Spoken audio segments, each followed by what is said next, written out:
সে কোনো গর্হিত কাজ করে না, বেপরদা নয়, হারাম কোন কাজে জড়িত নয়, কোন মানুষের সাথে সংস্পর্শে সে যায় না, হিংসা বিদ্বেষ নাই, সে কখনো খারাপ কাজে যায় না। শুধু সে আল্লাহ আল্লাহ করে, নামাজ পড়ে, তাসবিহ তাহলিল পড়ে, কোরআন পড়ে, সব সময় সে ভালো কাজ করে। একজন আবেদ, খাঁটি মুমিন, একজন খাঁটি মুসলমান, একজন আবেদ। হঠাৎ করে তার প্রতি পড়ে গেল একজন পতিতালয়, একজন বেশ্যার নজর পড়ে গেছে। দেখা দেখে কিভাবে ধ্বংস করা যায়। এবার ওই বেশ্যা পতিতালয়ের তার একজন চাকরানি একজন মহিলা পাঠিয়ে দিল, যাও, আমার একজন সাক্ষীর প্রয়োজন, আমি বড় বিপদে আছি, একজন সাক্ষীর প্রয়োজন পড়েছে, যাও ওই আল্লাহর বান্দা ওই আবেদটাকে তুমি ডেকে নিয়ে আসো। ওই চাকরানি চলে গেল, যে ওই একটা লোক পতিতালয় সে আপনাকে ডাকছে, কারণ তার একটা বিশেষ প্রয়োজন, একটা সাক্ষীর প্রয়োজন। আপনি খুব ভালো মানুষ, দিনদার, আপনি একজন পরহেজগার মানুষ, একজন ভালো সাক্ষীর দরকার, একটু চলেন, উপকার করেন। ইমানদাররা তো খুব উপকার করে, উপকার করে। ঠিক আছে, চলছে। এবার যাইতে যাইতে ওই পতিতালয়ের ওই ব্যবসায়ী লোকের ওই ব্যবসার ঘরে চলে গেছে। যাওয়ার সঙ্গে সঙ্গে ঘরের সব দরজা বন্ধ করে দিয়েছে। ওই আল্লাহর আবেদ দেখলো ওই মহিলার কাছে একজন শিশু আর একটা মদের কলস আর ওই ব্যভিচারী পতিতালয়ের মহিলা, এই তিনটা বিষয় তার সামনে আছে। এবার ওই মহিলা বলতেছে, ওরে আবেদ, ও আল্লাহর বান্দা, আজকে তোমার আর কোনো উপায় নাই, আজকে হয় এই শিশুকে হত্যা করবে, আর না হয় তুমি আমার সাথে জেনা ব্যভিচারে লিপ্ত হবে, আর না হয় ওই মদ তুমি পান করবা।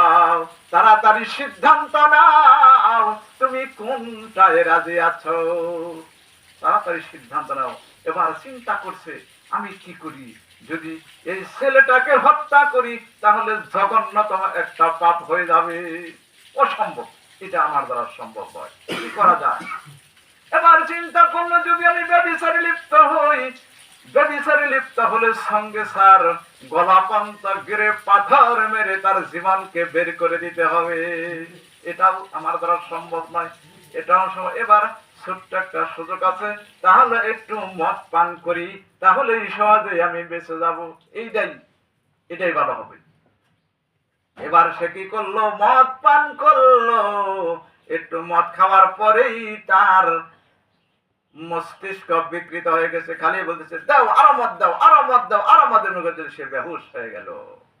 কাজে সবচেয়ে গুরুত্বপূর্ণ নেশা, সবচেয়ে মারাত্মক, এটা সবচেয়ে খারাপ কাজ। আসুন আল্লাহ রাব্বুল আলামিন আমাদেরকে নেশাদার ইমানদার জন্য উল্লেখ করে খারাপ কাজ, শয়তানের কাজ, এর থেকে আমাদের বাঁচতে হবে। আসুন এ পর্যন্ত আলোচনা রাখলাম, ইনশাআল্লাহ আবার আগামী শুক্রবারে আলোচনা হবে আমলে সালে, আমলে হাসানা, আমলে সাইয়্যা, এই দিক নিয়ে ইনশাআল্লাহ আলোচনা হবে ইনশাআল্লাহুল আজিজ। আল্লাহ যদি তৌফিক দান করে। ফাইনাল তাআলা করিম বাররাফুর রহিম।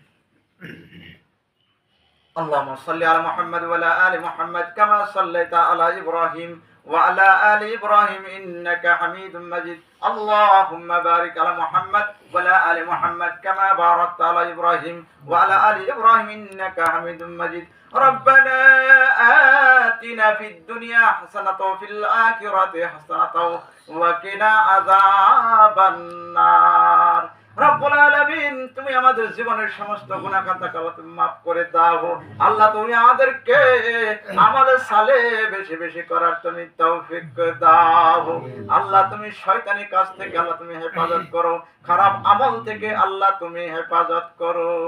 আল্লাহ তুমি আমাদের ব্যক্তি জীবনের শান্তি দাও, পারিবারিক জীবনের শান্তি দাও, রাষ্ট্রীয় জীবনে আল্লাহ তুমি শান্তি দাও, অর্থনৈতিক জীবনে আল্লাহ তুমি শান্তি দাও, সমস্ত জীবনে আল্লাহ তুমি শান্তি দাও।